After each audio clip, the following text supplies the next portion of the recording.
Bonjour à tous. Je vous remercie donc de venir sur cette deuxième vidéo au cours de laquelle je veux me présenter. Je suis Bantou, Bantou Congo. Je vous laisse le soin d'aller faire des recherches sur mon peuple. J'appartiens certainement à l'un des peuples les plus anciens de la création. Dans ma chaîne, je ne vais pas forcément vous faciliter la tâche parce que je veux vous amener à faire beaucoup de recherches par vous-même. Vous trouverez des informations précieuses, des informations peut-être que moi je n'ai pas et que je serais contente que vous partagiez avec moi. Mais il ne s'agit pas juste de s'asseoir et d'écouter ce que je dirais. Donc il va falloir faire des recherches aussi de votre côté. Je vais donc axer la présentation sur mon chemin spirituel. Euh, je puis dire que la spiritualité a toujours été une préoccupation. Dans ma vie, depuis toute petite, j'aime la parole et j'ai toujours cherché à la connaître. Et partout où on parlait de Tata Nzambe, euh, je suis allée mettre mon oreille.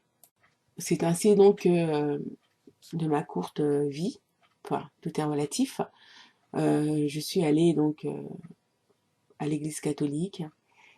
J'ai connu l'église de Moon, le coréen. J'ai connu aussi les églises adventistes.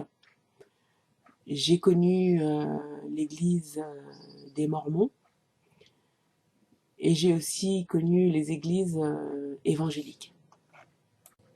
Sans oublier les témoins de Jéhovah puisque ma maman fait partie de ce mouvement. C'est pour dire que c'est une quête de toute une vie qui a été sérieuse et qui m'a amené à entendre beaucoup de discours, beaucoup d'interprétations de la parole. J'avoue en être sortie parce que très déçue du comportement des personnes que j'ai pu y côtoyer. Mais mon envie de connaître le Créateur n'en a pas été affectée. Et c'est pour ça que j'ai continué ma quête.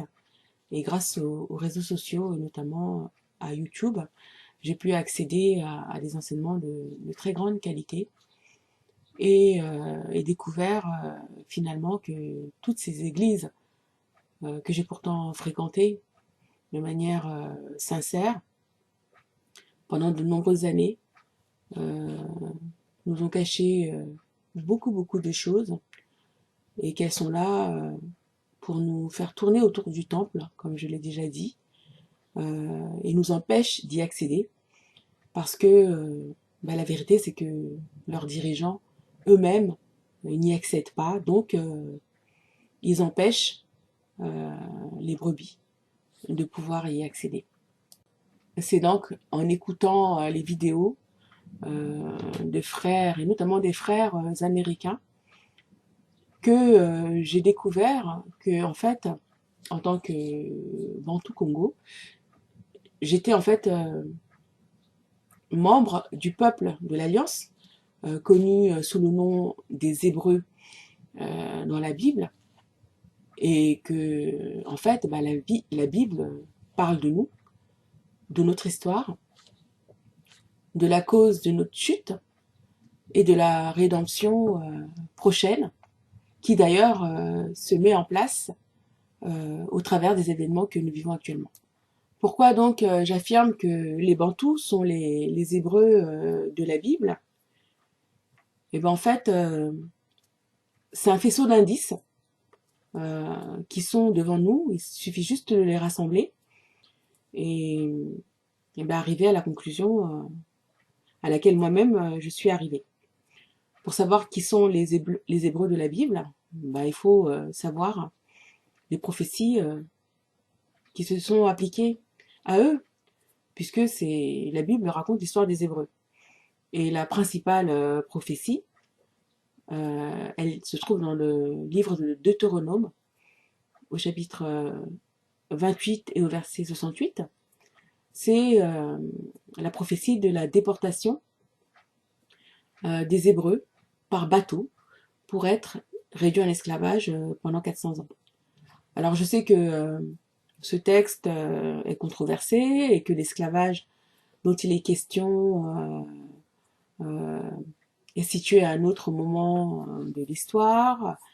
Certains disent que c'est la servitude sous les Égyptiens, mais bon, moi je pense que c'est faux, qu'il s'agit bien donc de la chute, enfin en tout cas de la fracture majeure dans l'histoire de l'Afrique, qui a été ce que l'Occident appelle pudiquement traite, négrière, pour ne pas parler de la déportation des Hébreux, parce qu'ils savent parfaitement ce dont il s'agit. Et la traite négrière coupe le lien entre les Africains et la Bible plus facilement encore que tout autre stratagème.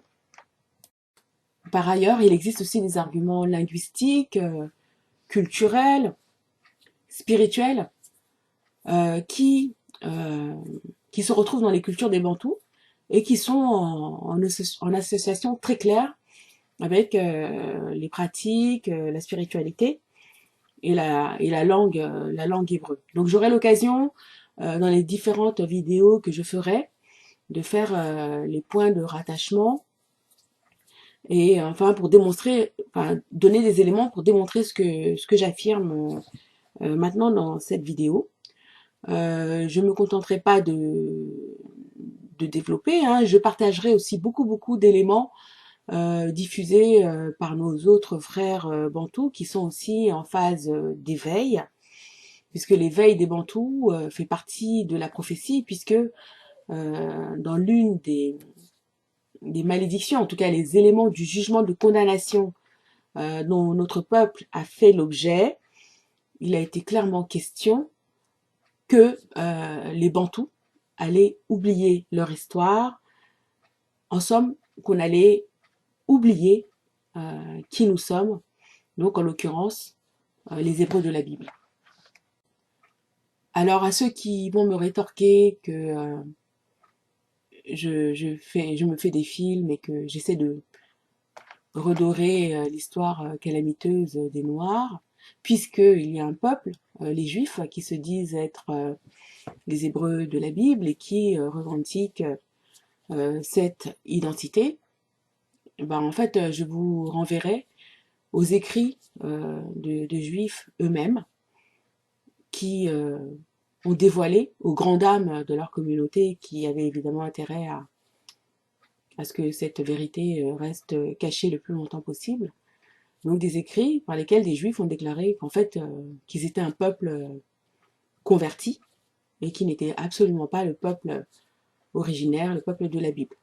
Donc je fais évidemment allusion à Arthur Koestler, dont je vous mets une image dans un livre qui s'appelle La 13e tribu. Et je vous renvoie aussi aux écrits de Shlomo Sand, qui a écrit un certain nombre de livres qui défilent à l'écran et qui portent qui démasquent en fait la falsification identitaire que les Juifs blancs ont opéré sur les vrais Hébreux de la Bible. Donc ce peuple dont la Bible parle de la Genèse jusqu'à la Révélation ne peut pas avoir disparu dans la nature, puisque la Bible dit que les descendants d'Abraham seront aussi nombreux que le sable de la mer ou les étoiles du ciel. Donc il est évident que ils sont encore sur cette terre. Et j'affirme bien haut que les Bantous sont ce peuple. Je vais arrêter là pour cette 3e vidéo et je vous remercie de m'avoir écouté jusqu'à cet instant. Je poursuivrai la présentation de mon parcours spirituel dans une 3e vidéo dans laquelle je vais parler des Kamites, dont je ne suis pas, et je vous dirai aussi pourquoi je considère qu'ils sont un danger pour nous les Bantous. Je vous remercie de liker pour améliorer le référencement de cette chaîne, de commenter et de partager. À très vite.